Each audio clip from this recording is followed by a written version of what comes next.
of the nation.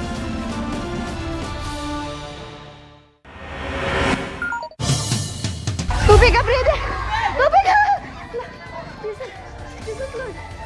Nasusunog ang 2 taong gulang na batang yan kaya dali-daling binuhusan ng tubig. Bago niyan, umapoy daw ang motorsiklong minamaneho ng tatay ng bata sa New Bataan, Davao de Oro.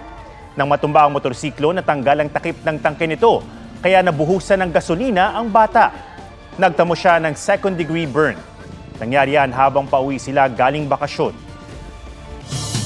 Nagliparan ng mga bote at bato ng magrambol ang ilang kabataan sa Iloilo City, bunsod ng kalasingan sa pagsalubong sa bagong taon. Dati nang inireklamo ang mga ganitong insidente sa lugar. Ang pahayag ng mga barangay official sa report ni Kim Salinas ng GMA Regional TV. Let's go! Let's go!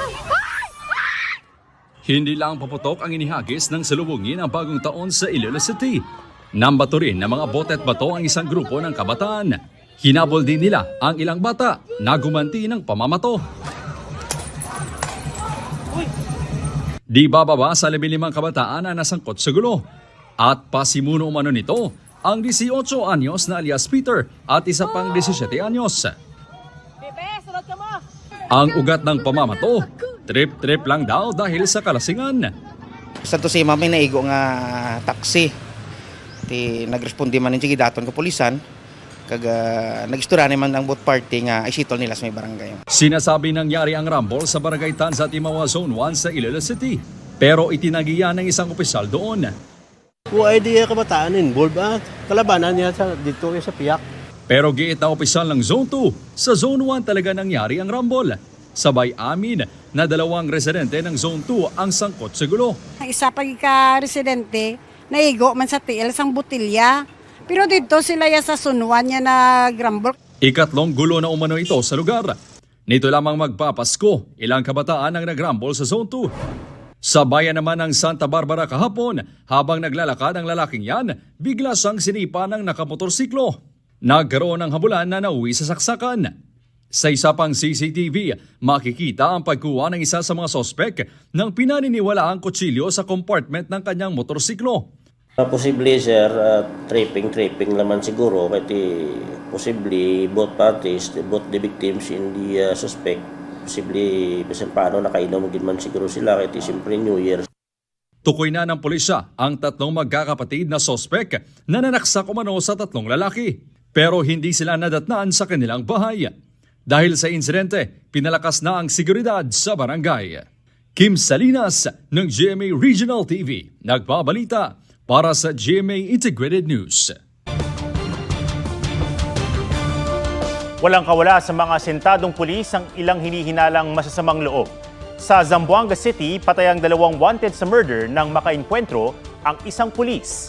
Sugatan naman ang isang lalaking nakipagbarilan sa pulis sa Caloocan. Ang mga insidenteng nahuli kam sa spot report ni June Veneracion. Pagtigil ng motorsiklong yan, kumaripas ng takbo ang isang lalaki. Hinabol at pinaputokan siya ng 2 sakay ng motor. Gumanti rin ng putok ang lalaki na isa palang pulis.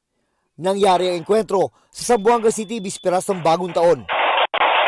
Nang mapaupo sa kalsada, inasinta ng pulis ang isa sa mga sospek na bumulagta kalaunan. Sunod naman niyang pinaputokan ang nakasakay sa motorsiklo. Patay ang 2 sospek.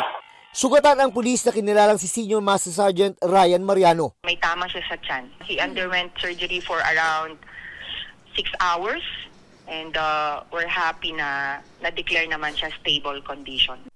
Mabuti na rin ang lagay ng batang natamaan ng bala sa paa. Ayon sa PNP, nakadeploy si Mariano at iba pang pulis bilang mga undercover operative. Target nila ang isa sa mga napatay na sospek na si Haber Tating. Pero namukhaan daw ng sospek si Mariano, kaya inunahan siya ng pamamaril. Base sa investigasyon ng PNP, nasangkot na dati sa 4 na magkakahiwalay na shooting incident sa mga sospek. Bago napatay, ay wanted sila dahil sa multiple murder cases. Sa Caloocan, 1 oras matapos magpalit ng taon, nabulabog ng putok ng baril at kumusyon ang mga taga Barangay 150. Ang lalaking yan na nakatayo malapit sa motor niya, napatakbo sa likod ng taxi at saka bumunot ng baril. Maya-maya, iniinda na niya ang kanang paa niya na nasa pool ng bala. Ayon sa pulisya, ang lalaki ay sospek na nakipagbarilan daw sa isang intelligence operative ng Caloocan Police. Bago niyan, isang biktima raw ang lumapit sa pulis. May isang pulis na nakasibilyan, identify ng ating victim. Sinabihan niya itong pulis natin na gusto raw siyang dukutin at patayin nitong ating suspect. Pero taliwas sa sinabi ng pulisya na bubunot ng baril at nagpaputok ang lalaki ng kumprontahin ng pulis. Hindi po ako nagpaputok. Pero may baril po. Pero kahit isang beses di po ako nagpaputok. Pagbaba ko po ng motor, may isang lalaki na nakalabas yung baril, nakatutok na sa akin. Tumakbo po ako. Itinanggi rin niya na kanya ang granadang na-recover sa crime scene. Inaalam pa ang motibo ng suspect na nahaharap sa reklamong attempted murder, illegal possession of firearms at illegal possession of explosives. June Veneracion, nagbabalita para sa GMA Integrated News. Tinamaan ng ligaw na bala ang isang lalaki ilang minuto matapos salubungin ng bagong taon sa Cebu City. Ayon sa pulisya, nasa loob ng bahay ang biktima nang biglang sumakit at nagkasugat ang kanan niyang tenga. Nakita sa kisame ng bahay ang butas kung saan lumusot ang ligaw na bala. Ligtas naman ang biktima na dinala sa ospital. Iniimbestigahan pa kung sino ang nagpaputok ng baril. Batay sa datos ng PNP, as of January 2, nasa 14 na ang insidente ng ligaw na bala sa buong bansa. 8 rito ang nasaktan. 30 naman ang insidente ng indiscriminate firing. 5 ang nasugatan habang 24 ang naaresto. Mahigit 500 naman ang mga biktima ng paputok mula noong December 21 hanggang kanina, ayon sa Health Department.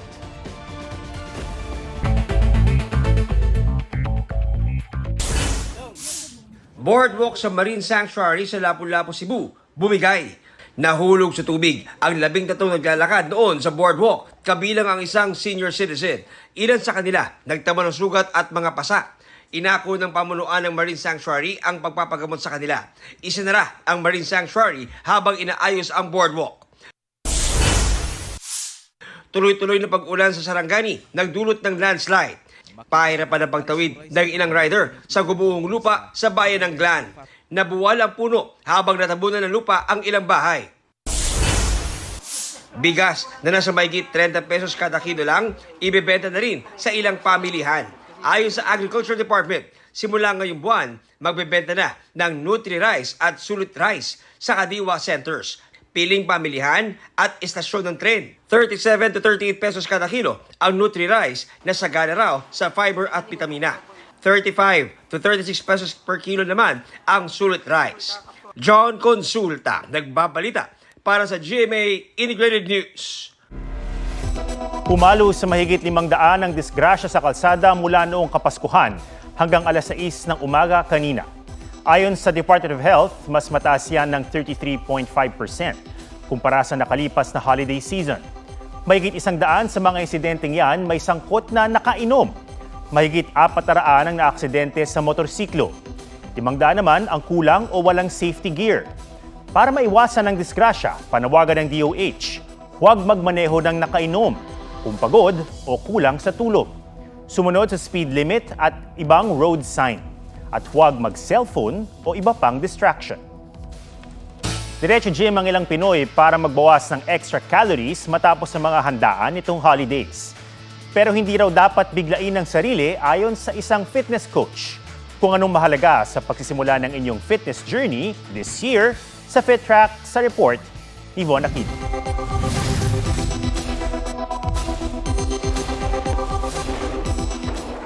Matapos mabusog ng husto sa mga handaan noong Pasko at Bagong Taon, ang ilan sa gym agad dumiretso. Para ma-burn lang yung mga extra calories na nakain ko nung holiday season. I think it's very, very important to be healthy.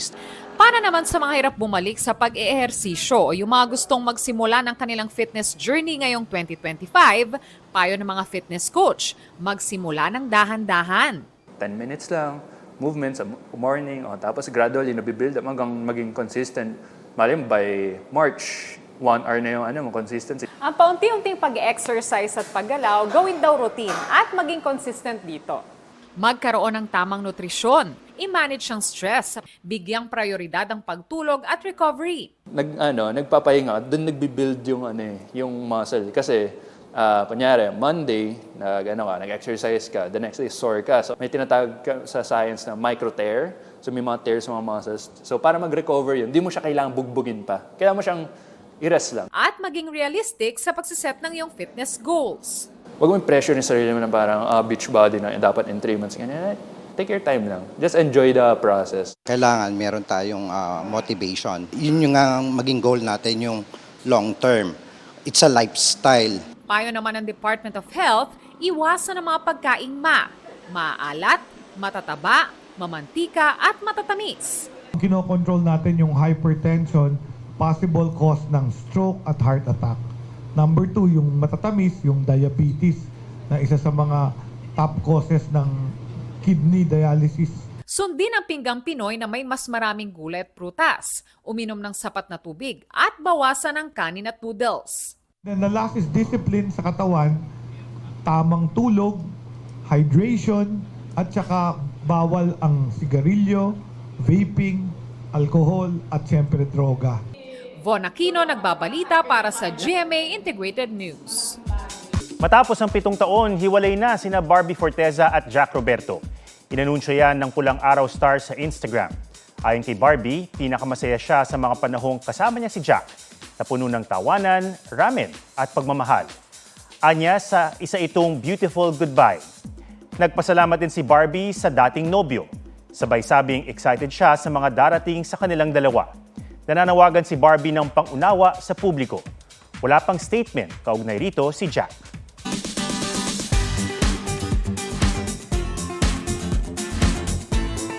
Hindi nabitin sa Christmas celebration pati mga rescue dogs sa Silang Cavite dahil may sarili silang party with pabitin.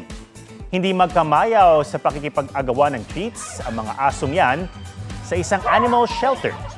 May pinagsaluan din silang pagkain. Sa tulong ng grupong Generosity Project, nagkaroon ng simpleng salo-salo ang mga aso.